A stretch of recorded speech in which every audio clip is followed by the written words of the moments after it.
Assalamualaikum warahmatullahi wabarakatuh.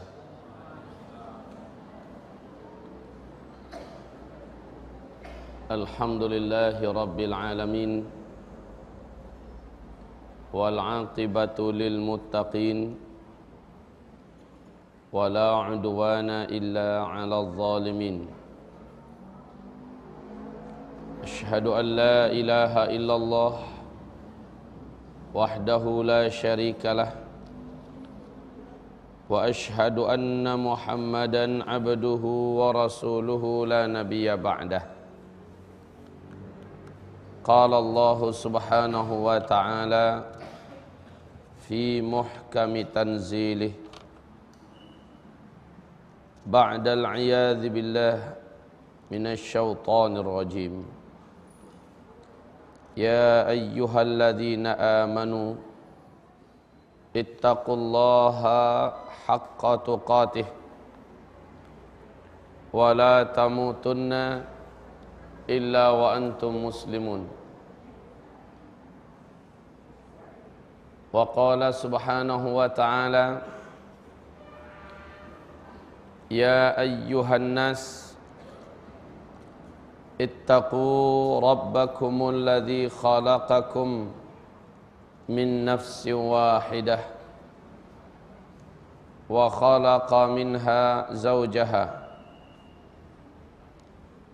wa batha minhuma rijalan katsiran wa nisaa'a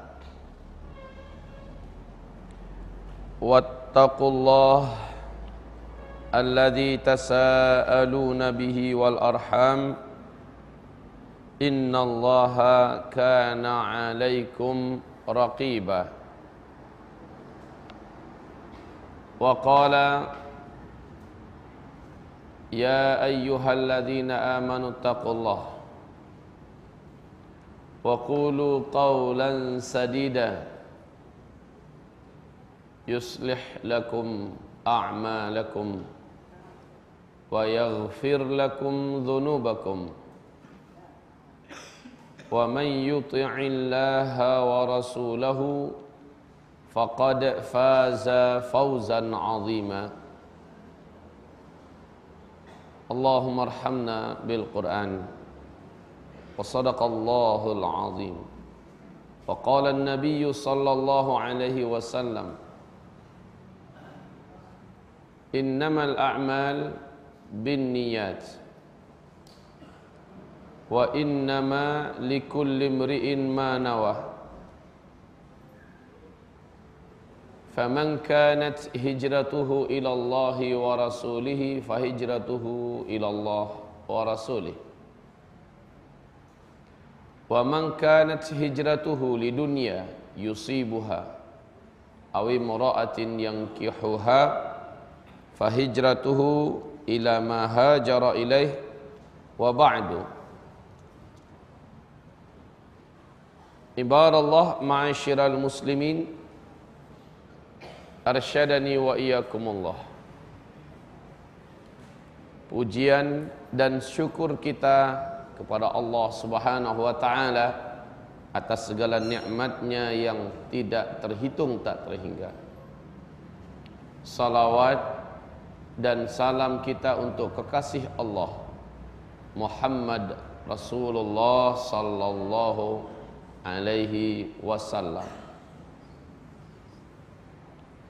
Tema kita insyaallah pada pagi hari ini sesuai yang sudah disebarkan selebarannya di masjid ini, yaitu hidup sesudah mati.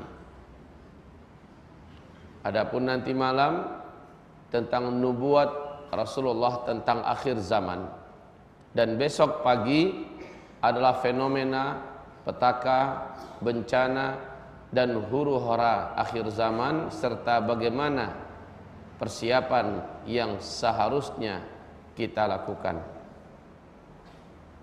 Roadshow dakwah ini semoga saja diberi berkah oleh Allah Subhanahu wa ta'ala, dan untuk memudahkan kita semua pada ceramah kita di pagi hari ini, saya akan menjadikan buat kita semua kitab rujukan hidup sesudah mati adalah kitab yang ditulis oleh sahabat kita Ustadzuna Al-Fadhil Ustadz Abu Fatihah Al-Adnani, Hidup Sesudah Mati, supaya mudah kita melihat rujukan dalil, tingkatan-tingkatan riwayat dan hadis, dan urutan-urutan perkataan para ulama yang memang dalam tulisan beliau bagi saya memadai buat umat Islam sesuai dengan standar ilmiah. Maka kaum muslimin, apabila nanti di ujung daripada cara pengajian ini ada pertanyaan, tafadhol diajukan, ada diskusi berhubungan dengan apa atau materi yang kita angkat, maka dipersilahkan. Tapi mohon maaf, saya tidak akan melayani apapun pertanyaan di luar daripada materi kita. Jika ingin bertanya tentang masalah hari kiamat nanti malam, atau tentang bencana petaka huru hara besok, maka fokus kita satu demi satu pada majlis yang telah ditetapkan judulnya. Hamba-hamba Allah yang kami muliakan, kita tidak akan mengomentari tentang kematian tentunya, karena tentang masalah ini secara umum kita sudah mengilmui. Akan tetapi yang akan kita bicarakan adalah tentang kehidupan setelah kematian ini. Dan itulah sebenar-benarnya kehidupan. Di dalam buku ini sudah ada disediakan satu tabel perjalanan hidup manusia, di mana kita lihat di bawah alam dunia. Di kehidupan alam dunia kita saat ini ada di sini.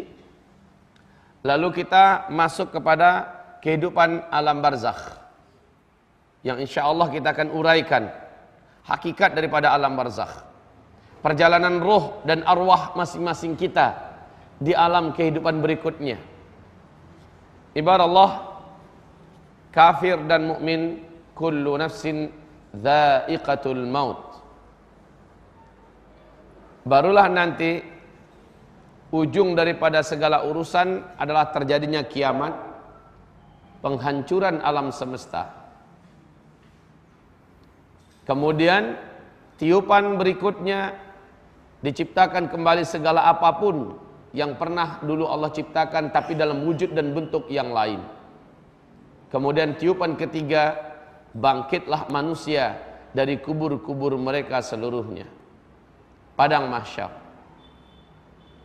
Setelah selesai padang mahsyar, orang-orang kafir digiring menuju neraka, sementara orang-orang beriman dan yang merasa diri beriman, yang mengaku-ngaku diri beriman, akan digiring menuju titian. Di situ nanti akan terpisah antara orang beriman dengan orang munafik. Orang beriman diberi oleh Allah cahaya sesuai dengan kadar amalnya dulu di dunia. Dengan cahaya itu dia meniti jalan titian. Adapun orang munafik, la nura lahum, tidak ada cahaya pada mereka. Akhirnya mereka masuk jatuh ke dalam jurang api neraka yang kedalamannya sampai 70.000 tahun baru nyampe ke dasar. Ma'asyiral muslimin yang kami muliakan, jadilah ahli neraka masuk ke dalam neraka, dan jadilah ahli surga masuk ke dalam surga. Taib, karena pembicaraan kita ini adalah pembicaraan ilmiah, saya berharap nanti kalau saya anjurkan buka halaman sekian, harap kita membukanya dan kita pelajari hadis itu bersama-sama. Kita lihat nomor demi nomor urutan perjalanan roh, dan dengan ini kita mendapatkan apa-apa yang perlu kita ketahui secara ilmiah. Silakan diambil lembaran ininya dan dibuka. Saya akan menunjukkan skema secara sederhana terlebih dahulu, baru kita mulai kepada kisah perjalanan ruh saat ruh keluar dari badan. Tafadhol lihat terlebih dahulu. Ini adalah kita alam dunia. Kemudian seluruh kita, baik mukmin atau orang kafir, mati, masuk ke alam barzakh. Apa yang dimaksud alam barzakh? Insya Allah kita uraikan nanti. Kemudian saat kita dibangkitkan, hadza yaumul ba'ats, inilah hari kebangkitan. Agenda yang akan kita hadapi di padang mahsyar adalah syafaat dari Rasulullah sallallahu alaihi wasallam, lalu mulai proses hisab dan pembagian catatan amal. Kemudian timbangan, di mana ditimbang beratnya amal masing-masing kita dan dibandingkan dengan beratnya dosa setiap kita. Setelah itu kita meniti. Dalam titian ini menuju ke nerakakah kita, dimasukkan ke nerakakah kita, atau memang layak menjadi ahli surga, itu tergantung kepada amal kita dulu ketika di dunia. Nah, kaum muslimin, mulai dari sini, setelah kita mati, terus kemari sampai kita menjadi ahli surga atau ahli neraka, tergantung kepada amal kita. Starting dari kematian, itulah kehidupan. Camkan ini baik-baik. Saat kita mati menurut persepsi manusia. Pada hakikatnya saat itu kita memasuki hidup yang tidak ada lagi kematian. Agar dipahami. Bukan berarti kita mati lalu kita istirahat. Tidak. Kita mati, justru saat itu kehidupan yang sesungguhnya dimulai.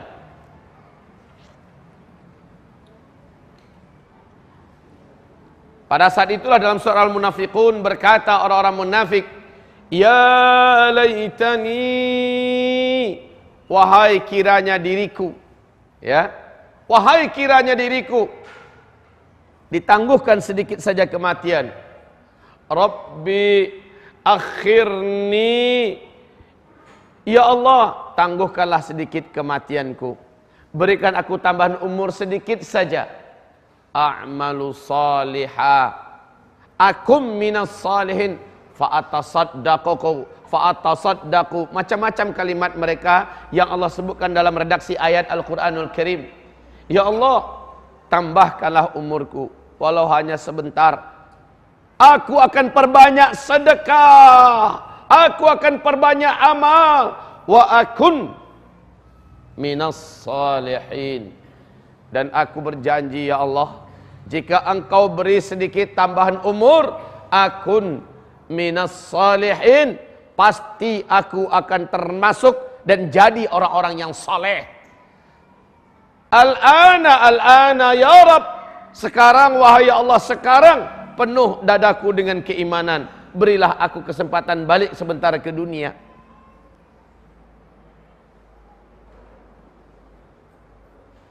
Nah, kaum muslimin, kehidupan yang sesungguhnya dimulai ketika kematian terjadi pada setiap kita. Maka bodohlah orang-orang yang tidak mengetahui perkara ini, sehingga mereka menyangka kematian adalah lari dari segala masalah. Ma'asyiral muslimin yang kami muliakan, ingat, sekarang buka halaman yang ke-49. Mari kita telaah hadis Rasulullah berikut ini, dan kita muliakan kata-kata Rasulullah sallallahu alaihi wasallam berikut ini di dalam hadis yang sahih, di mana Imam At-Tirmidzi, Ibnu Majah, Al-Hakim dari Abu Hurairah, Rasulullah sallallahu alaihi wasallam bersabda, ini lafaznya juga dari Utsman ibn Affan, qala Nabi sallallahu alaihi wasallam, innal qabr, sesungguhnya kuburan itu, awwalu manzilin min manazilil akhirah, adalah tempat dari pertama-tamanya tempat. Jadi tempat-tempat akhirat itu banyak. Tempat yang pertama dari akhirat, ibarat Allah, mana spidol kita? Oh, Taib ibarat Allah yang kami muliakan, pembatas kehidupan manusia dengan kehidupan setelah kematian disebut dengan barzakh. Saya buat seperti ini barzakh.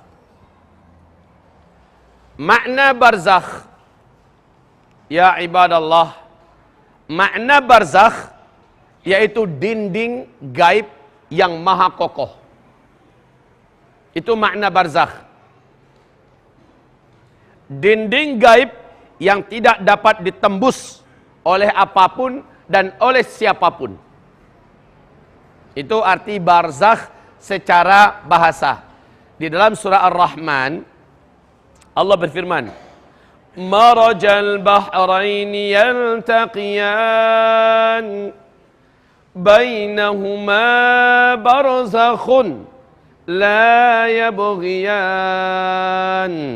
Marajal bahraini yaltaqiyan. Allah yang telah memberikan barzakh di antara dua laut yang saling bertemu. Aneh, Pak. Laut yang sebelah sini kadar garamnya berbeda dengan laut yang sebelah sini. Warnanya pun beda. Coba, di mana itu lautnya? Di mana lautnya? Tak tahu. Dunia sudah tahu, kita tak tahu. La haula wala quwata illa billah. Saya anggap ini musibah, Pak. Perkara yang begini sederhana kita tidak tahu, cari di Google. Buka Mbah Google, Mbah tanya Mbah, di mana laut? Pertemuan dua laut. Marajal bahraini yaltaqiyan bainahuma barzakhun la yabghiyan. Di YouTube juga bisa dilihat, ya.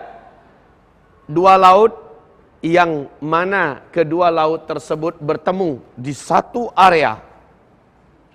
Anehnya, ikan yang sebelah sini tidak dapat tembus ke sebelah.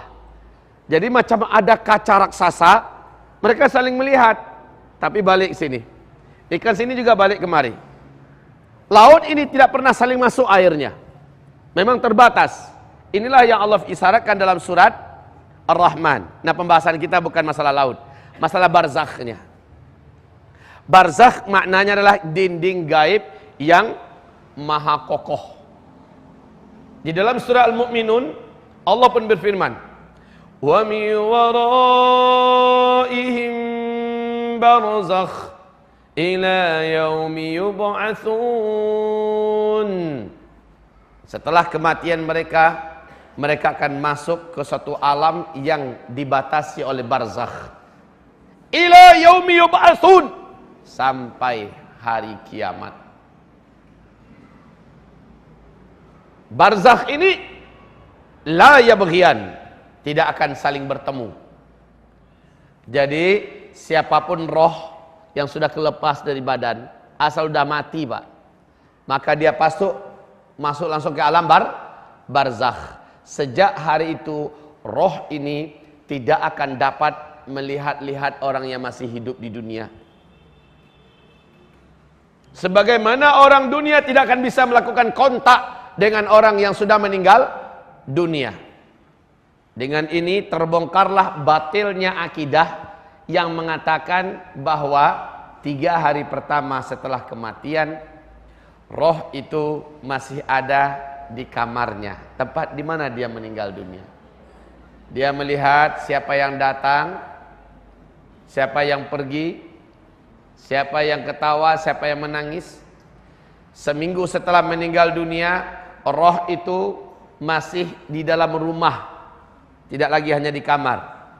1 minggu, 40 hari setelah kematiannya, roh tersebut masih ada di area rumah. Dalam rumah, kadang-kadang dia ke halaman, bolak-balik selama 40 hari, masih di situ.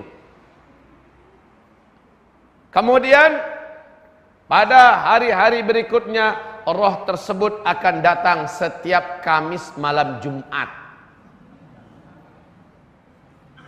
Ini ternyata keyakinan seperti ini didapatkan dalam kitab suci agama Hindu. Tapi umat Islam karena ilmu kurang, ngaji males, baca juga nggak mau, akhirnya percaya. Saya bahkan ayahanda kandung saya sendiri, sebelum saya ke Mesir dulu, sempat-sempatnya menasehati kami anak beranaknya. Kami 9 orang bersaudara. Saya masih kelas 1 SD, ummi saya meninggal dunia. Apa kata Abuya yang tercinta? Ya baru sebatas itulah ilmunya. Setiap Kamis malam Jumat, kata Buya kepada kami, nak, periuk jangan dihabisin betul nasinya, tinggalin walaupun sedikit. Kerak juga nggak apa-apa, pokoknya ditinggalin. Nanti makmu datang, umimu datang, dia lihat nggak ada nasi di periuk, sedih dia, berarti anak-anaknya nggak makan sehari ini. Itu bahasanya. Karena kita kecil ngerekam dengan sempurna. Lah ketika kita di luar negeri, ya, kita pulang, beliau ikut pengajian saya kemana saya pergi, lama kelamaan beliau tobat sendiri dari pemahamannya yang sebenarnya tidak benar. Jadi kaum muslimin, orang kalau sudah meninggal masuk ke alam barzakh, tidak akan bisa melihat apapun di balik barzakh itu. Tidak ada kisah penampakan-penampakan. Si Anu yang mati gantung diri melakukan penampakan di gedung Anu. Rumah itu tidak mau laku-laku, nggak berani orang ngontrak-ngontrak. Kalau ada orang tinggal di sana pasti mengalami gangguan. Katanya perempuan yang dulu bunuh diri di sana sekarang sering menampak-nampakkan diri.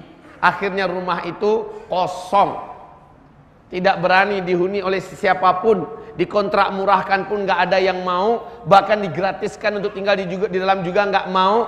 Saya pernah pesan begini Pak, pengumuman. Saya pasang pengumuman di mana-mana provinsi. Kalau ada rumah berantu, karena banyak penampakan roh orang-orang yang mati zaman penjajahan Jepang, roh orang yang mati zaman penjajahan Belanda, atau si Anu meninggal mati gantung diri, sering menampak-nampakkan diri. Lalu rumah itu mau dijual dengan harga murah. Dari harganya 1M sampai harga 200 juta pun masih mikir orang mau beli Pak. Saya kasih tahu, cepet kasih tahu saya beli. Bodoh amat sih. Lo yang nampak-nampakkan diri itu siapa? Setan. Itu aja konsep dalam Islam. Setan. Dan Allah mengharamkan kita takut kepada mereka. Innama dzalikumus syaitan. Itu setan, kata Allah Subhanahu wa taala, itu adalah setan. Fala takhafuhum, kamu jangan takut kepada mereka. Wa khafuni, mestinya kamu hanya takut kepadaku. In kuntum mu'minin, kalau kamu orang beriman. La ilaha illallah, takut sama setan udah enggak zamannya. Tapi sekarang yang dimunculkan di TV-TV adalah acara-acara setan yang buat orang-orang pada kemasukan setan. Kembali kita kepada topik kita. Tidak ada itu semanis jembatan Ancol. Tidak ada itu penghuni-penghuni gaib dari manusia-manusia mati yang tidak diterima di tanah, di Cibubur. Banyak betul cerita yang macam itu Pak. Sekali lagi, kita tidak percayai adanya keyakinan di luar yang diajarkan Rasulullah. Seperti bisa memanggil roh yang sudah mati,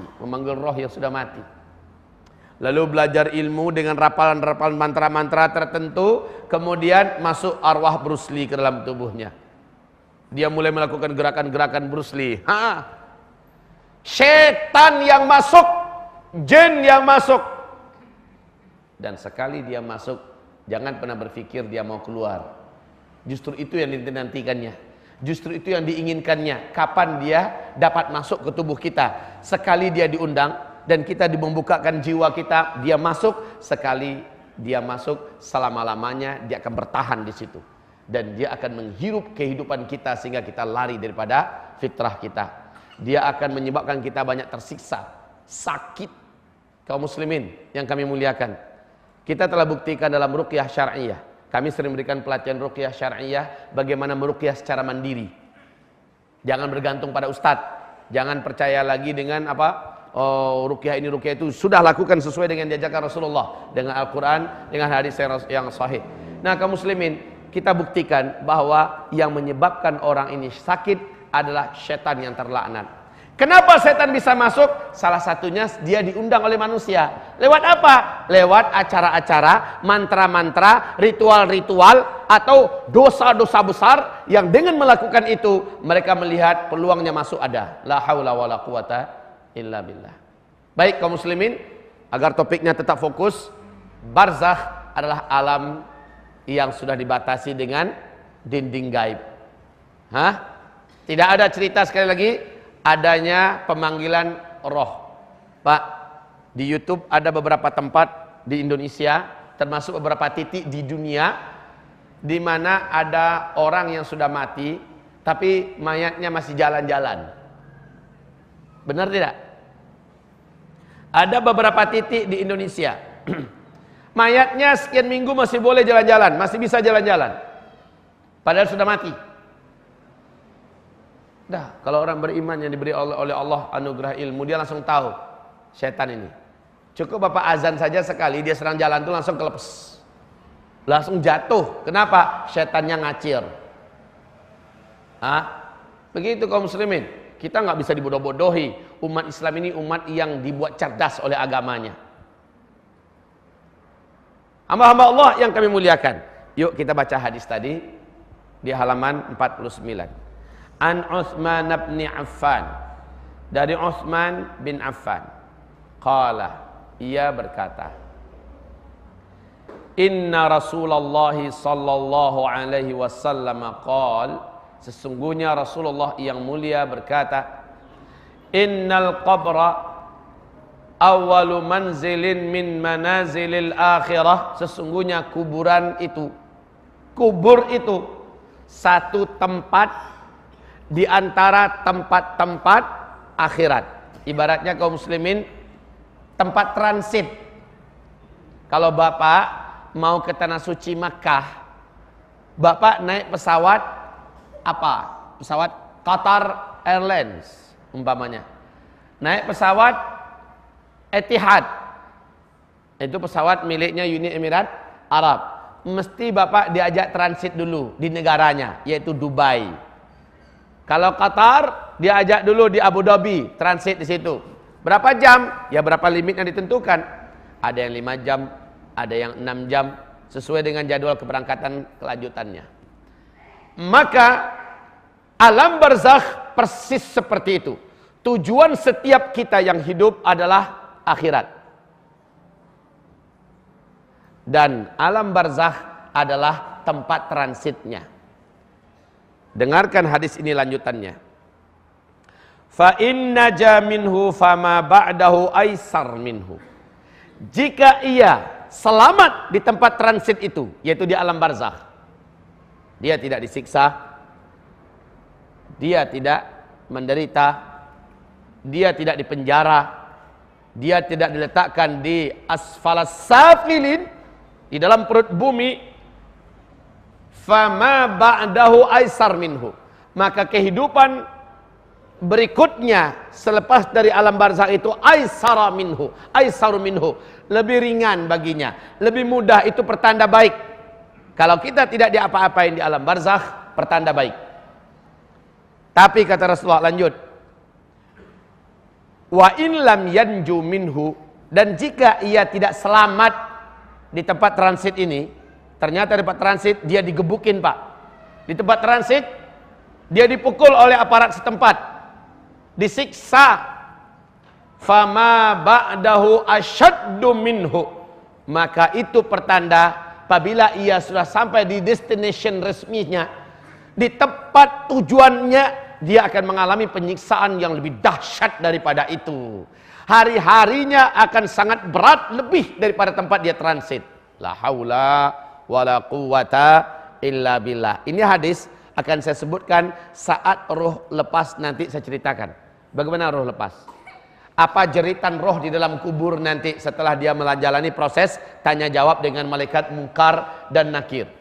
Kenapa setiap roh seperti roh yang beriman, setelah diperlihatkan kepadanya apa yang diperlihatkan, dia berdoa, Allahumma ajjilis sa'ah, ya Allah cepatkanlah kiamat, segerakanlah kiamat. Apa yang dilihat oleh orang-orang beriman ini selepas tanya jawab dengan malaikat Munkar dan Nakir selesai, sehingga dia berdoa, Allahumma ajjilis sa'ah, ya Allah segerakan kiamat.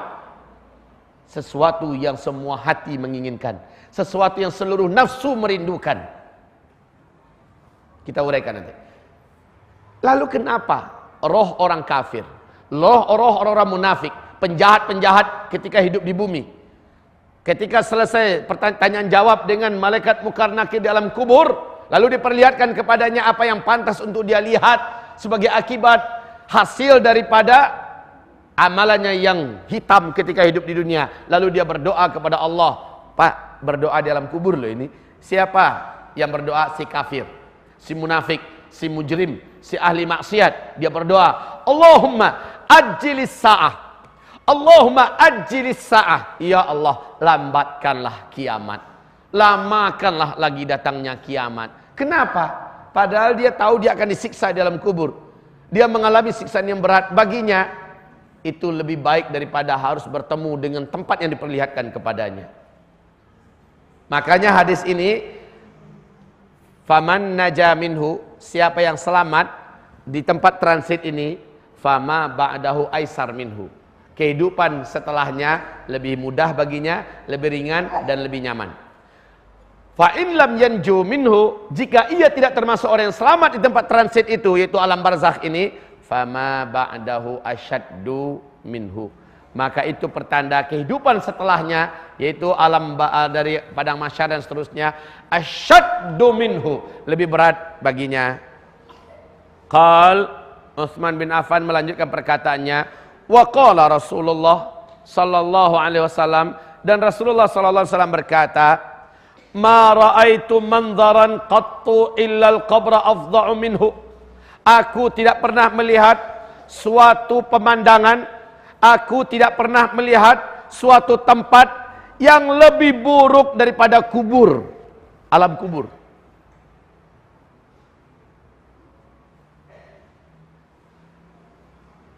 Nabi sudah pernah dibawa jalan-jalan ke surga.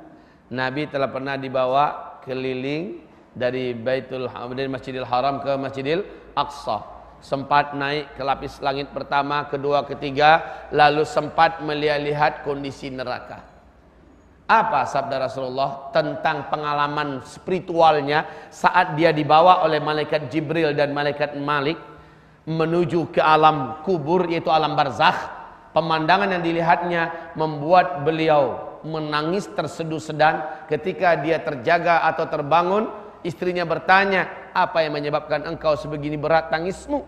Salah satu jawaban Nabi, ma ra'aitu manzaran afza', ya, afza'u minhu. Aku tidak pernah menemukan adanya pemandangan yang lebih menakutkan, adanya pemandangan yang lebih mengerikan melebihi pemandangan yang ada di alam barzakh, yaitu alam kubur. Tentu saja khusus untuk para penjahat, untuk orang kafir. Apa yang akan dialami oleh roh, insya Allah kita uraikan. Kalau seandainya waktu kita cukup untuk pagi ini, kita akan sampaikan.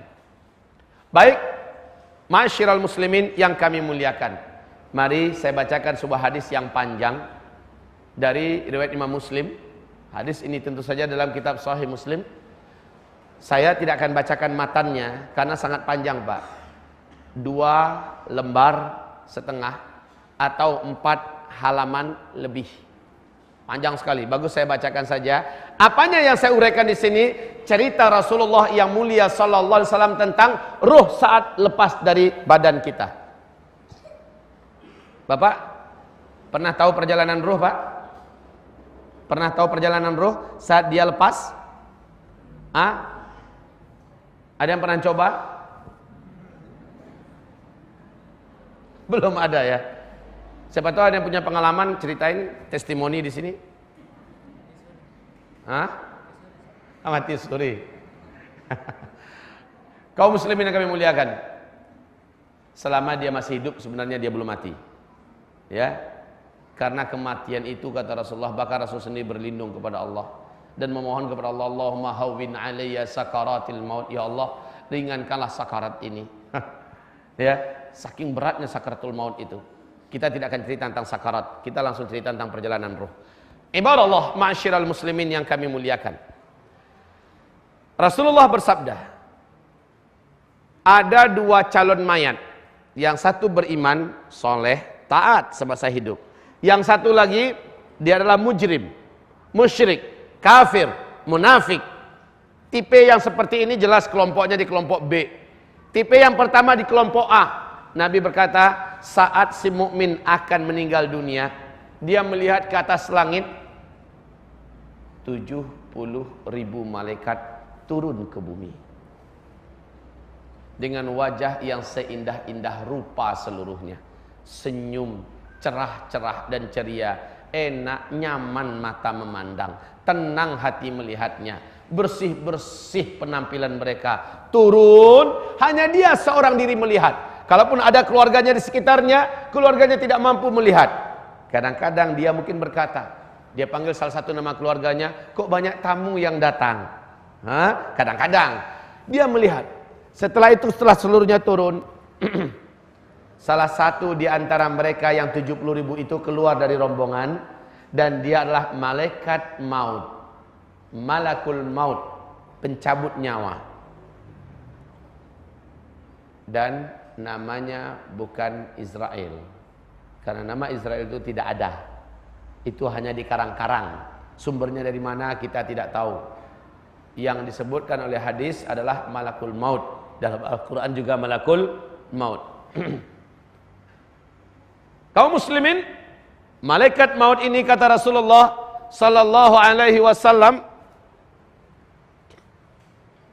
segera saja ini kepala calon mayat yang beriman, manusia yang akan dicabut nyawanya. Malaikat maut ini berdiri tepat di bagian kepalanya, lalu mulai mendekatkan dirinya dan duduk. Dan kata Rasulullah, malaikat ini meletakkan kedua telapak tangannya di bagian pelipis dan pipi kanan dan di pelipis bagian pipi kiri, ya, lalu membujuk dengan kata-kata yang menyejukkan, keluarlah, ya ayyatuhan nafsul mutmainnah irji'i ila rabbiki radiyatan mardiyah fadkhuli fi ibadi. Diseru oleh malaikat, wahai nafsu yang tentram, wahai jiwa yang tenang, keluarlah, sekarang keluarlah. Pak, orang beriman ini diperlihatkan kehadapannya satu pemandangan yang belum pernah makhluk di bumi ini melihat pemandangan itu seumur hidupnya. Pemandangan apa? Taman di antara taman-taman surga. Pemandangan yang membuat terpesona, terpukau, bagaikan terhipnotis dan ingin loncat dari tubuhnya. Nyawa ini seperti ingin keluar dengan sukarela, ingin menyongsong ke tempat yang dia lihat. Lihat Nabi Muhammad ketika sedang sholat gerhana, beliau pernah di depan para sahabat, ya, ini sahabat di belakangnya, beliau sholat. Tiba-tiba Rasulullah SAW maju ke depan, tangannya seperti ingin menggapai sesuatu. Spontan. Nabi lupa kalau dia sedang sholat. Dia berusaha untuk menggapai sesuatu. Tak lama kemudian setelah itu dia mundur ke belakang sehingga tertabraklah shaf pertama di belakang. Ada apa yang dilihat oleh Nabi? Pemandangan surga. Kata Nabi, aku melihat pemandangan surga dan ada satu buah yang sangat dekat dengan jangkauanku, makanya aku berusaha untuk mengambilnya. Lupa Nabi bahwa dia sedang di bumi. Pemandangan surga yang diperlihatkan kepada calon orang beriman yang akan meninggal dunia ini, diperlihatkan Pak, menyebabkan rasa sakit dari kematian itu berkurang sepersekiannya. Hanya Allah yang tahu berapa takaran kurangnya. Hamba-hamba Allah yang kami muliakan, masih ingat nggak bagaimana wanita-wanita dalam cerita surat Yusuf memotong tangannya sendiri setelah melihat Yusuf? Faqatta'na aydiyahum. Mereka potong-potong. Qatta'a itu Pak, kalau qata'a sekali potong, qata'a itu berulang-ulang Pak. Telapak tangannya diirisnya lagi. Sekejap pun dia tidak mau mengedipkan matanya. Tidak mau melewati momen yang sempurna ini. Mungkin Pak, kalau dia ada sekarang, tabrakan di mana-mana mobil. Kalau dilewat di mobil Pak. Dan orang tabrakan nggak nyadar, masih ngeliat ke situ. Pemandangan Yusuf yang luar biasa. Rasa sakit itu jadi hilang saat mereka melihat sesuatu yang mempesonakan, yaitu lewatnya Yusuf. Faqatta'na aydiyahunna. Kapan mereka sadari? Saat Yusuf sudah hilang dari pandangan mereka, baru seluruh mereka menjerit. Orang beriman diperlihatkan kepadanya pemandangan surga yang menyebabkan dia betul-betul merasa terkurangi rasa sakitnya. Apalagi mujahid yang terbunuh di medan jihad, yang bernilaikan syahid, sakitnya bagaikan nenek cubit saja, kata Rasulullah sallallahu alaihi wasallam. Jadi malaikat ini mengeluarkan dengan perlahan-lahan, sementara roh sendiri melihat tempat yang disediakan untuknya di pemandangan yang dilihatkan kepadanya, dia sudah betul-betul ingin menuju ke situ dan dengan sukarela untuk lepas Pak. Malaikat hanya membantu mengeluarkan. Maka keluarlah roh itu bagaikan rambut yang ditarik dari tepung yang kering. Selai rambut, lunak malaikat mengeluarkannya. Enggak melawan Pak. Setelah itu, malaikat yang 70.000 yang lain langsung sigap memandikannya dengan air yang dibawa dari langit. Roh ini dimandikan dan langsung dibungkus dengan kain yang dibawa dari surga, sehingga roh ini yang memang sudah wangi dan harum bertambah sempurna kewangiannya, harumnya. Lalu mereka, kata Rasulullah, disolatkan oleh 70.000 malaikat yang datang dari langit untuk menyongsong dan menjemput nyawanya. Subhanallah. 70.000 malaikat mendoakan, menyolatkan kaum muslimin. Rasulullah sallallahu alaihi wasallam bersabda, 100 orang beriman saja, 100 orang beriman saja menyolatkan seorang muslim, haram baginya azab kubur. Lah malaikat itu orang beriman enggak? Orang beriman. Berapa jumlahnya? 70.000. Siapa yang akan disolatkannya?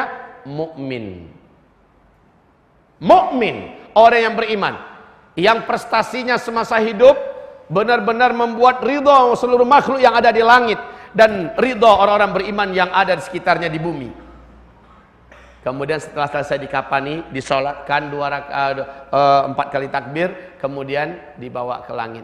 Sepanjang perjalanan, para malaikat-malaikat ini, kata Rasulullah, saling bercerita, si fulan ini ahli tahajud. Yang lain berkata, si fulan ini sangat menjaga sholat 5 waktunya. Yang lain bercerita kepada yang lain, yang kami tahu si fulan ini sangat berbakti kepada kedua orang ibu bapak kandungnya. Yang lain berkata, si fulan ini Masya Allah sangat pandai menjaga hubungan tali silaturahim. Yang lain berkata, si fulan ini yang saya tahu adalah orang yang paling dermawan, hobi berinfak dan bersedekah kemana-mana karena Allah. Yang lain lagi berkata, Masya Allah, yang saya tahu si fulan ini sangat menjaga saum Senin dan Kamisnya. Kalau ada ayyamul bait, dia akan jaga puasanya. Tidak ada peluang-peluang puasa yang ada ditawarkan dalam Islam, melainkan dia mengerjakannya. Dia adalah ahli puasa. Pokoknya Pak, kebaikan apa yang rutin hamba ini lakukan semasa hidup di dunia menjadi bahan perbincangan yang indah di lidah para malaikat. Sampai di langit dunia, kata Rasulullah SAW, roh ini malaikat mengetok pintu penjaga gerbang langit dunia. Malaikat-malaikat penjaga langit dunia bertanya, siapa yang kalian bawa ini? Alangkah harumnya, alangkah wanginya. Maka malaikat-malaikat yang mengiringi ini menjawab, ini adalah fulan, dia dari Sidoarjo, dia adalah keturunan Anu, dia lahir dalam keadaan begini, lalu dia memeluk Islam, lalu dia mengamalkan dalam Islam amalan ini. Semua kebaikannya diceritakan oleh para malaikat itu dengan penuh semangat. Apa kata malaikat penjaga langit dunia? Kalau begitu stop dulu, izinkan kami ikut menyolatkannya.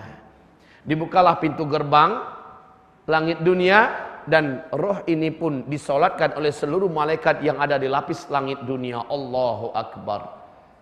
Tambah berapa jumlahnya? Allahu a'lam. Disolatkanlah roh yang beriman ini. Lalu dibawa ke langit yang kedua. Begitu juga kasusnya sampai ke langit yang ketujuh, Pak. Setiap lapis langit kita disolatkan oleh para malaikat. Masya Allah. Sampai di lapis langit ketujuh, terdengarlah suara dari arasy. Allah Subhanahu wa taala berfirman, ini hadis sahih Muslim ya. Allah Subhanahu wa taala berfirman, telah aku ketahui hambaku ini dan aku telah mengakui atau menerimanya. Sekarang kembalikan dia ke jasadnya di bumi untuk menjalani proses standar operasional yang sudah ditetapkan. Ya. Maka kembalilah roh ini dibawa ke bumi, dan diharapkan Rasul mengatakan, segerakanlah kamu menyelenggarakan jenazah orang yang meninggal dunia, agar ketika malaikat di langit sudah selesai, roh ini dibawa, si jasad juga sudah ada di kuburan. Nah, jadi tinggal masukkan saja kaum muslimin. Tapi gerakan malaikat lebih cepat. Kemudian dia turun membawa roh ini kembali. Saat itu Allah mengizinkan, hanya saat itu, karena hadisnya sahih ya. Allah mengizinkan si roh ini melihat jasadnya di bawah-bawah. Di situ dia berkata, aduhai kiranya kemana engkau akan bawa jasad ini, kata roh kita, roh orang beriman ini. Setelah dimasukkan ke liang lahat, ditutup papannya, kaum muslimin, roh tersebut baru akan dimasukkan ke tubuhnya setelah orang yang paling terakhir di langkah ketujuhnya meninggalkan kuburan kita dimasukkan. Saat itu bunyi terompah itu, orang yang terakhir tersebut terdengar oleh roh ini. Coba aja nanti Pak, nggak percaya. Iya. Terdengar olehnya dengan sangat jelas. Ibarat Pak, kita tinggal di lantai 1, orang yang di lantai 2, lantai atas itu lantainya adalah kayu. Jadi kalau di jalan kedengaran nggak? Ibaratnya begitu. Tapi sudah nggak bisa lagi BBM-an. Oh, jangan tinggalkan aku dong. Nggak ada lagi cerita kaum muslimin. Tidak ada lagi, oh jangan tinggalkan saya, segala macamnya. Tidak ada. Ibarat Allah. Saat itu didatangilah dia oleh dua orang malaikat yang kedua bola matanya merah, bagaikan api yang membara. Wajahnya seburuk-buruk wajah yang pernah dilihat oleh manusia. Padahal ini orang beriman Pak. Begitu. Saat itu bertanyalah malaikat ini dengan pertanyaan yang suaranya bagi si mayat menggelegar bagaikan petir yang menyambar dekat pangkal telinganya. Man rabbuk? Wa ma dinuk? Wa madza taqulu an hadzal rajul? Pertanyaannya cuma 3. Walaupun pertanyaan ini dibocorkan oleh Allah sekarang lewat lidah Nabi, nggak bisa dihafal jawabannya Pak. Dihafal dong, biar bisa dijawab. Nggak bisa. Yang mampu menjawab ini dengan benar adalah orang yang ketika hidupnya di dunia telah membenarkan isi jawaban itu dan hidup dalamnya. Dialah yang akan diberi oleh Allah kemampuan menjawab. Nah, kaum muslimin, disitulah menjawab roh yang beriman ini nanti. Rabbi Allah, dini al-Islam, wa hadzal rajul Muhammadun Rasulullah sallallahu alaihi wasallam. Roh yang beriman akan menjawab dengan benar. Dari mana dia bisa menjawab? Padahal melihat bentuk malaikat saja, semua orang yang melihatnya pasti tidak akan mampu menahan jiwanya Pak, ketakutan.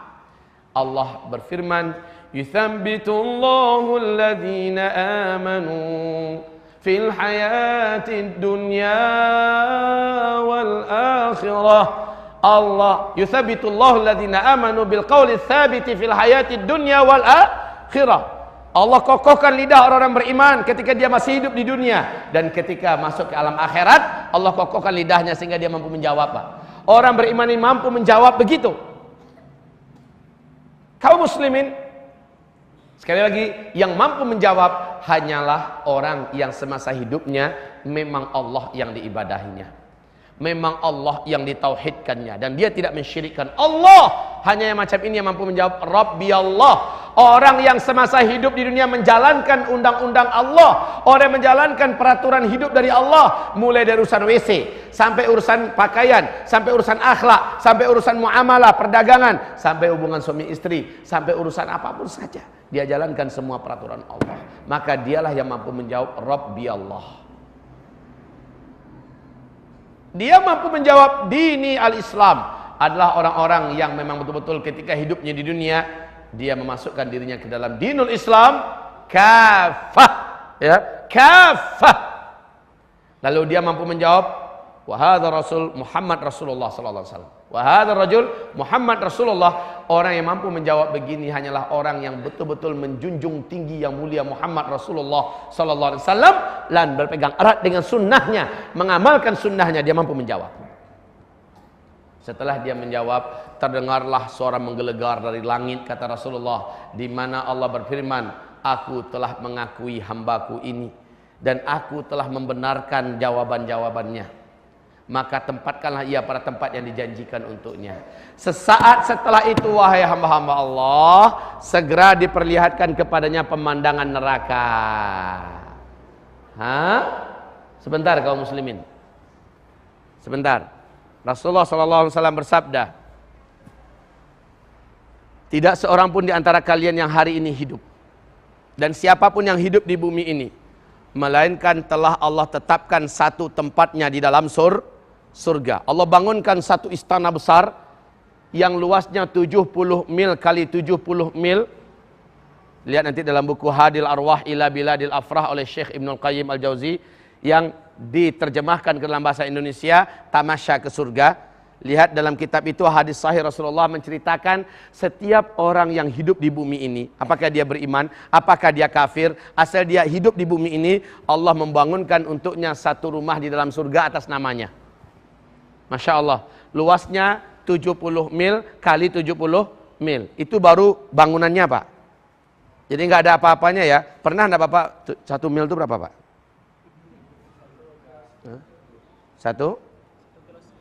Udah 1 kilo sekian kata beliau. Saya bantulah sedikit. Anggap saja kita ratakan dulu 1,5 kilo. Karena ada yang mengatakan 1,6, ada yang mengatakan 1,5. Kita ambil yang paling kecil aja dulu dah, yaitu 1,5. Kalikan 70, 105 kilometer. Masya Allah, batu batanya, kata Rasulullah, adalah emas padat. Emas ya, bukan mas. Kalau emas ini emas semua nih. Emas padat luar dalam. Batanya, kaum muslimin. Kemudian pasirnya, semennya, adukannya, yakut, zabarjad, adalah benda-benda mulia yang sangat mahal. Dan itu luasnya 105 km kali 105 km. Subhanallah. Ya, barakallahu fiik. Nah. Oh ya, ternyata ibu di atas juga terbantu. Apalagi saya, Bu. Kaum muslimin,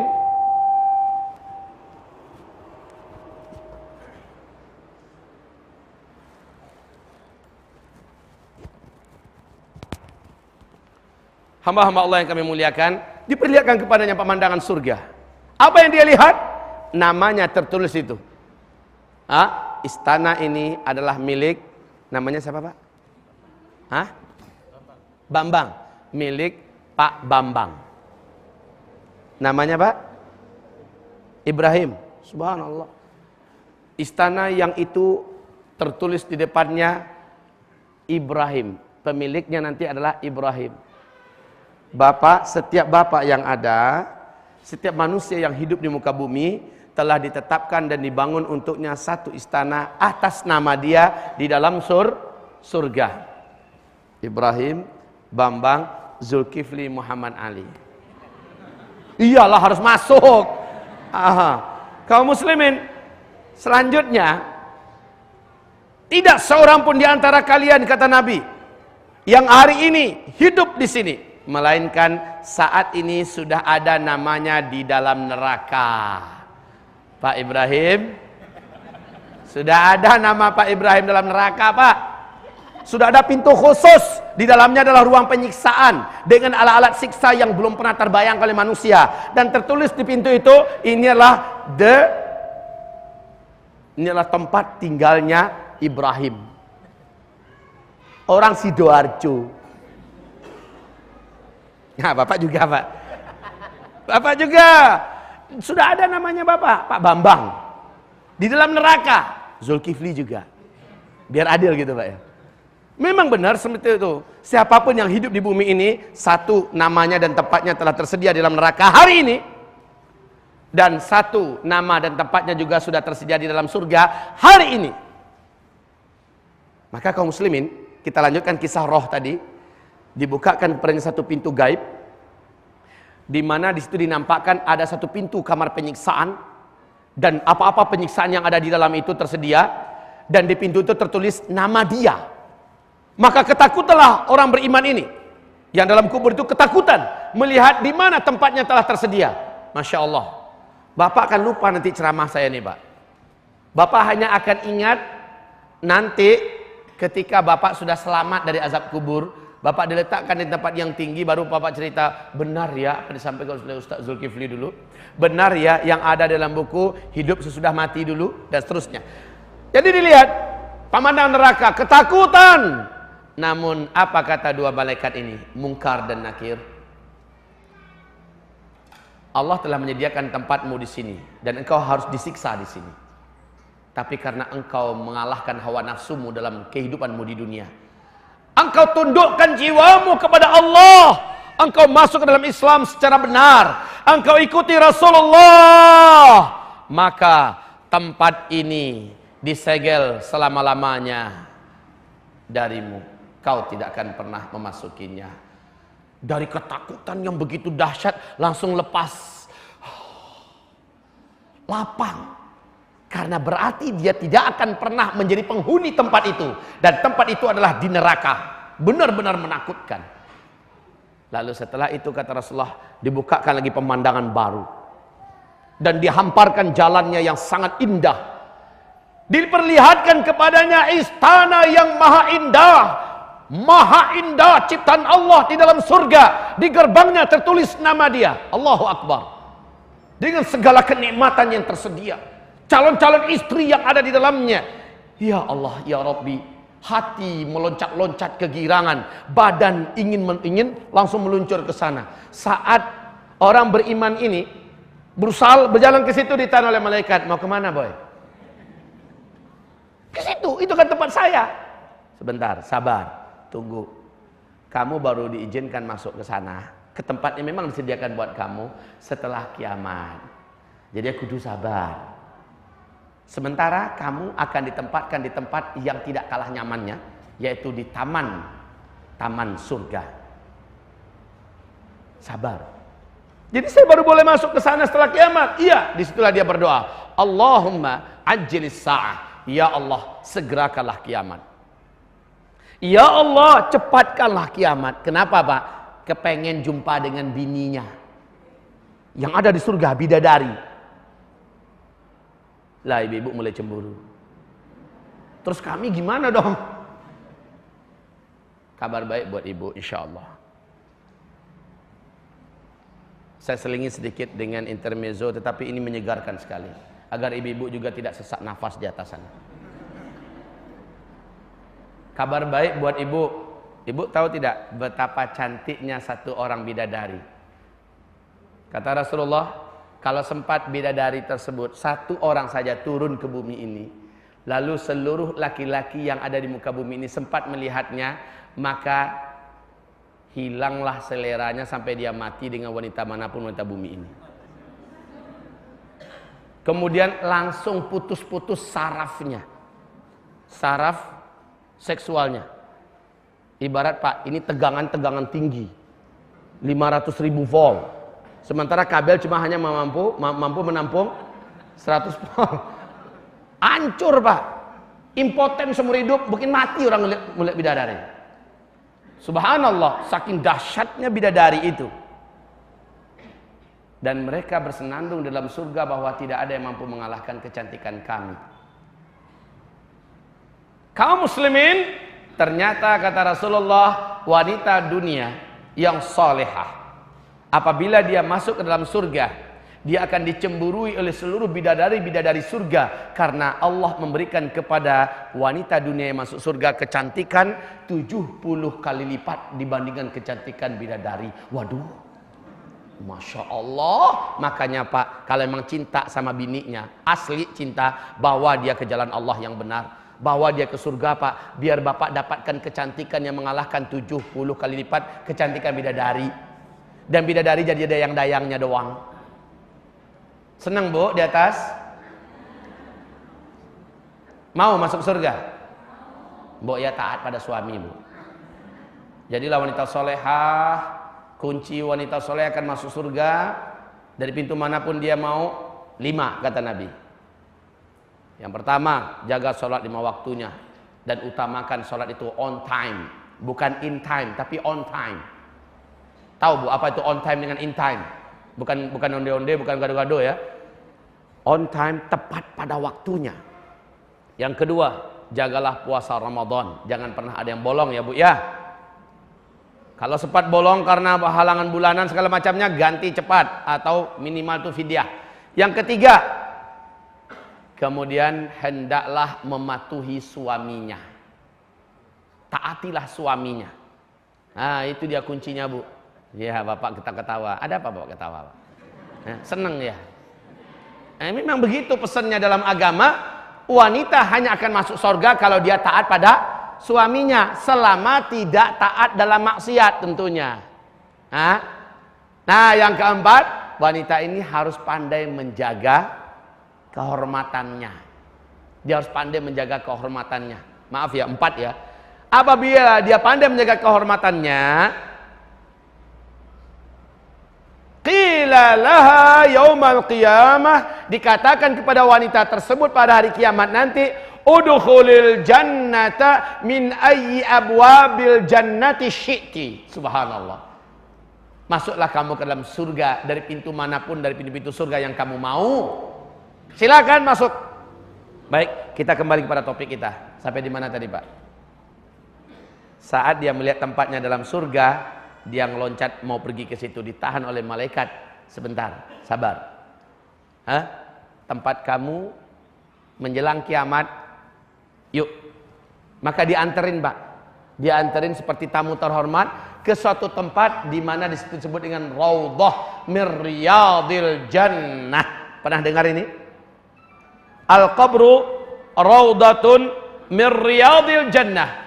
Kuburan itu adalah satu taman di antara taman-taman surga. Subhanallah. Berarti orang ini diantarkan ke taman surga menjelang kiamat, dia bersenang-senang di situ. Dan kumpul-kumpul, kongkow-kongkow, ngobrol-ngobrol tanpa ada kewajiban apa-apa, tanpa ada lagi ketakutan apa-apa, tanpa kesedihan apa-apa, dengan arwah orang-orang beriman yang telah meninggal terlebih dahulu.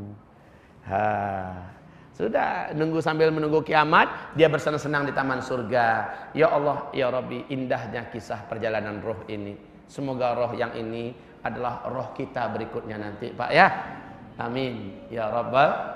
Syaratnya harus jadi mukmin yang benar, mukmin yang soleh, mempunyai akhlak yang mulia, baik pada istri, lembut pada istri, baik pada anak, baik pada orang tua, tetangga, masyarakat, amanah, nggak suka maling, nggak suka mentelantarkan sholat, mempermainkan agama Allah. Insya Allah dia akan meninggal seperti ini, dan dia akan bertempat tinggal di setelah itu. Alla khaufun alaihim wala hum yahzanun. Sampai kiamat tidak ada lagi kesedihan. Subhanallah Pak. Bapak jangan pikir ya, nanti rusuh Bapak di alam barzakh walaupun dari taman surga nih. Mikir terus, aduh, apa yang terjadi? Saya mikirin anak saya masih kecil-kecil, sekolahnya siapa yang bayarin ya? Yang ngantarin sekolah siapa ya? Terus bini saya ketika saya meninggal lagi sakit juga loh. Bapak takkan mikirkan itu semua Pak. Ayatnya jelas dalam Al-Quran. Allah mengatakan, wa abshiru bil jannati allati kuntum tu'adun. Senang-senanglah kamu di sini. Ini sudah dijanjikan buat kamu. Di sebelumnya, alla khaufun alaihim wa lahum yahzanun. Kamu tidak perlu lagi sedih, dan tidak ada kan yang disedihkan lagi, Pak. Walahum yahzanun. Tidak perlu takut, tidak perlu sedih. Insya Allah, Pak, yang tinggal di dunia sudah urusannya pula. Allah yang maha hidup yang akan menjaga. Allah yang maha hidup yang akan merawat. Ibunda saya yang tercinta meninggalkan kami masih kecil-kecil, Pak. Bahkan dia meninggal setelah melahirkan anak jam 2 malam, ya, jam 2 dini hari. Kemudian jam 10 pagi hari Minggu saya masih ingat beliau meninggal dunia. Anak bayinya yang hanya sebesar ini pas lahir tuh, Pak. Kurang dari 1 kilo, Bu. Benar, Bu? Kurang dari 1 kilo beratnya. Ternyata anak tersebut, inilah adik saya paling kecil, sekarang telah punya anak 3 orang dan dia adalah wanita yang cukup tinggi. Tanpa ada ibu yang mengasuhnya kok bisa hidup. Makanya, Bu, jangan pernah pikir, Pak. Bu, setelah kita meninggal anak-anak kita gimana? Allah yang urus. Hah? Makanya besok ini kalau ada panggilan dan seruan berjihad menyelamatkan Indonesia dari revolusi Syiah yang terlaknat, jangan ragu-ragu. Maju. Yang tinggal bagaimana? Allah yang maha hidup yang akan urus. Ibu-ibu juga begitu. Suruh para suaminya berangkat, Mas. Bantu TNI kita, bantu Polri kita, selamatkan Republik Indonesia ini dan tegakkan syariat. Wah, kan begitu kan? Luar biasa kaum muslimin. Jadi jangan ragu, yang meninggal pergilah dengan selamat, tenang. Dan yang tinggal maka dia dalam jaminan Allah Subhanahu wa taala. Selesai. Kisah roh yang kafir. Bagaimana yang terjadi dengan mereka? Dengarkan berikut ini, hamba-hamba Allah yang kami muliakan. Roh pendosa, roh penjahat, roh yang suka berkhianat kepada Islam dan umat Islam, roh yang suka mata-matai kaum muslimin lalu menyakiti mereka dengan fitnah-fitnah yang tidak benar. Apa nasib roh mereka? Diceritakan oleh Rasulullah sallallahu alaihi wasallam. Orang yang ini turunlah 70.000 malaikat yang berwajah hitam. Mata mereka tegang, merah, dan rupa mereka sangatlah bengis, kejam. 70.000 serem semuanya, Masya Allah. 70.000 wajah-wajah yang tegang, wajah-wajah yang angkuh, wajah-wajah yang kasar, wajah-wajah yang biadab, turun sebanyak itu, Pak. Maka gelisahlah si calon mayat yang kafir ini. Lalu salah seorang yang paling buruk rupanya dari seluruhnya itu keluar dari rombongan. Kemudian ibarat Allah yang kami muliakan mulai meletakkan tangannya. Bukan seperti ini lagi, tapi memasukkan jari-jari tangannya ke dalam mulut, ya. Satu berusaha menarik sini, satu berusaha menarik sini. Lalu berkata, "Ya ayyatuhan nafsul khabithah, ukhruji." Wahai jiwa yang kotor, hai pemaksiat, ya kafir, keluar. Keluar. Dipaksa keluar.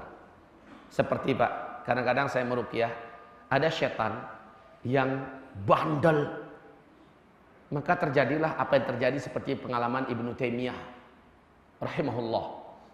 Dipukulinya setan yang merasuki tubuh orang ini dengan kayu sampai patah kayu tersebut. Sampai-sampai setan yang ada di tubuh orang ini keluar. Sampai-sampai sakit dan lelah tangan kanannya Ibnu Taimiyah. Setelah siuman, setannya mampus, ya. Ibnu Taimiyah bertanya kepada orang yang punya badan, "Gimana? Udah enak? Sakit terasa sekarang?" "Enggak ada, malah yang terasa enak." Begitu, Pak. Orang yang setan ada dalam tubuhnya, kalau menyuruhnya keluar, Pak, biasanya banyak yang keras kepala, nggak mau keluar.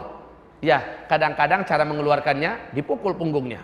Ukhruj ya aduwallah. Lihat Nabi mengeluarkan setan yang mengganggu ibadah sholatnya seorang sahabat, kan datang pada Nabi, "Ya Rasulullah, saya selalu sholat tuh sering lupa. Pikiran kemana-mana, rakaat juga sering lupa." Maka Rasulullah menghantam dadanya. Tepuk. Ukhruj ya aduwallah, ya. Ukhruj ya aduwallah. Keluarlah kamu hai musuh Allah. Itu level Rasul. Kalau level kita nggak cukup sekali, Pak.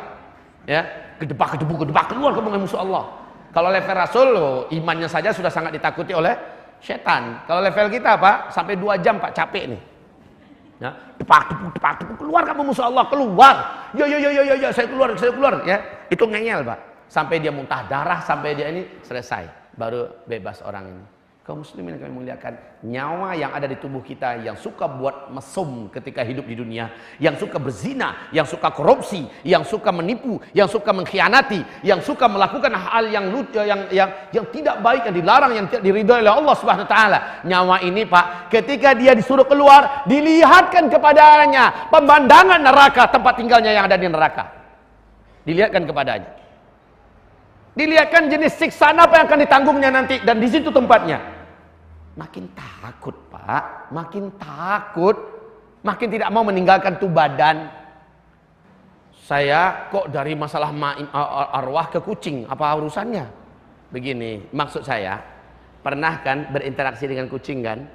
Coba bawa kucingnya ke lantai atas, lantai tingkat 5, lalu pergi ke balkonnya, jatuhkan dia Pak, kucingnya. Pasti kucing melihat ketinggian yang begitu tinggi, langsung mencengkeramkan kuku-kukunya ke kulit kita, betul tidak? Semakin kita paksa dia, kita lepaskan, semakin kuat cengkeramannya. Lalu makin sakit gak kita Pak? Makin sakit, karena dia tidak mau dilepas. Roh orang kafir, roh pendosa, dia tahu di mana tempatnya, maka dia akan cengkeram seluruh mili demi mili. Ya? Seluruh inci demi inci daripada tubuh ini akan dipegangnya kuat-kuat sehingga kesakitan sempurna. Kata Rasulullah SAW, sesungguhnya kematian itu lebih hebat daripada digilas oleh bumi ini. Janganlah bumi lagi. Coba salah seorang di antara bapak pergi ke jalan lepas ke sana, suruh salah satu mobil tronton, yang kosong Pak, jangan berisi lah. Lalu bapak tiduran, kemudian digilas dari bawah sampai ke atas. Habis itu pengalamannya ceritakan di sini. Gimana rasa sakitnya? Lah orang yang mati, kata Rasulullah SAW, bagaikan digilas oleh bumi. Sakitnya. Sakaratul maut. Disitulah kata Rasulullah, orang ini akan merasakan regangan kematian yang menyakitkan.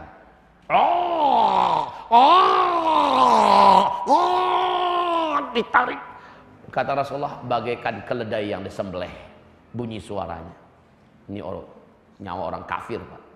Pendosa, pemaksiat, kematiannya sangatlah tragis.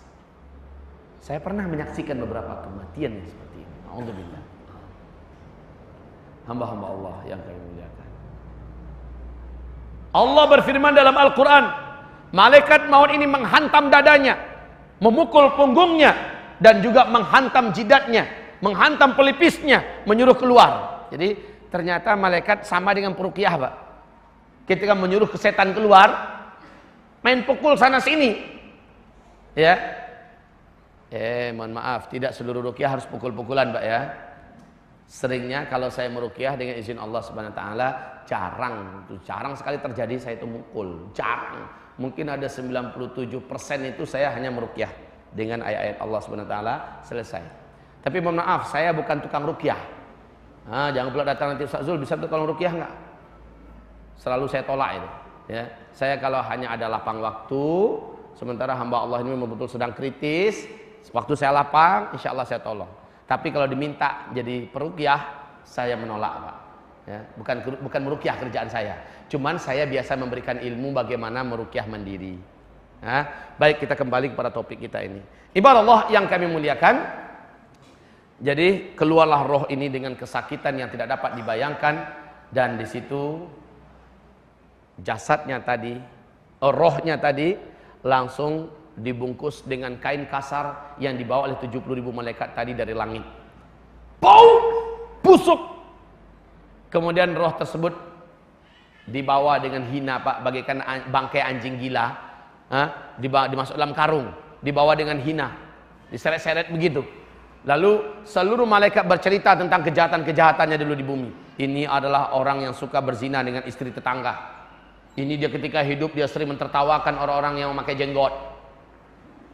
Ini orang ketika hidup di dunia dia sering mempermainkan agama Allah Subhanahu wa taala. Ini orang sering mengejek orang-orang yang sholat. Ini orang sering menghina Al-Quran. Ini orang sering, wah, semua kejelekannya diceritakan oleh para malaikat. Sampailah di langit dunia, ditahan oleh malaikat penjaga gerbang langit dunia. Dan berkata, alangkah buruknya, alangkah busuknya, siapa yang kalian bawa ini? Maka diceritakan oleh para malaikat, ini adalah penjahat ini. Ini. Apa kata malaikat penjaga gerbang langit dunia? Stop, jangan pernah dia masuk dan saya tidak izinkan. Saya tidak izinkan dia melewati lapisan langit dunia ini. Gerbang itu ditutup rapat-rapat. Lalu terdengarlah suara dari langit, campakkan dia kembali ke bumi untuk menerima apa yang telah dijanjikan kepadanya sebagai balasan atas kejahatan-kejahatannya ketika hidup. Nah, kaum muslimin, begitu cepatnya, padahal yang tadi diperlakukan dengan sangat mulia. Yang pertama, disolatkan, dielu-elukan, dipuji-puji, dibangga-banggakan, lalu baik-baik diantarkan ke bumi. Ini enggak, dilemparkan kembali ke bumi seperti barang busuk yang tidak boleh lama-lama dalam mobil. Secepatnya dibawa ke bumi. Kemudian ketika jasad yang kafir ini dimasukkan ke liang lahatnya dan ditemukanlah dengan ruh, saat itu telinga mampu mendengar. Langkah yang terakhir dari langkah ketujuh, orang yang terakhir meninggalkan kuburan. Dia melihat seluruhnya gelap, sempit, dan ketakutan. Ibarat Allah yang kami muliakan. Kemudian datanglah dua malaikat Munkar dan Nakir. Pertanyaannya sama dengan tadi. Tapi melihat Munkar dan Nakir, maka hamba-hamba Allah bagaikan mau lepas jantungnya. Namun saat itu dia sudah tidak mungkin lagi untuk mati atau bunuh diri. Orang kafir ini mau bunuh diri dalam kubur, nggak ada cerita. Hamba-hamba Allah ditanya oleh malaikat, "Man rabbuk wa ma dinuk wa madza taqulu an hadzal rajul?" Tidak ada satupun yang bisa dia jawab kecuali orang munafik, kata Nabi. "Man rabbuk?" dia tidak mampu jawab. "Wa ma dinuk?" dia tidak mampu jawab. Tapi ketika ditanya wa madza taqulu an hadzal rajul, khusus si munafik, kalau orang kafir tidak boleh jawab sama sekali. Khusus orang munafik, dia menjawab di bidang yang ini. Pertanyaan terakhir, apakah pendapatmu tentang laki-laki ini? Yaitu maksudnya Nabi Muhammad. Maka dia akan menjawab, manusia banyak berkata dia itu adalah Rasulullah. Dan saya juga hari ini mengatakan sesuai dengan kata-kata orang, ikut-ikutan saja, dia adalah Rasulullah. Itu Pak, mentang-mentang nada saya datar begini, bukan berarti begitu cara dia jawab nanti. Dengan suara yang sangat ketakutan, nafas yang terputus-putus. Sementara pertanyaan pertama, kedua, jawabannya kata Nabi, hanya itu saja jawabannya, tidak ada jawaban yang lain. Ibarat Allah selanjutnya diperlihatkan kepadanya pemandangan surga.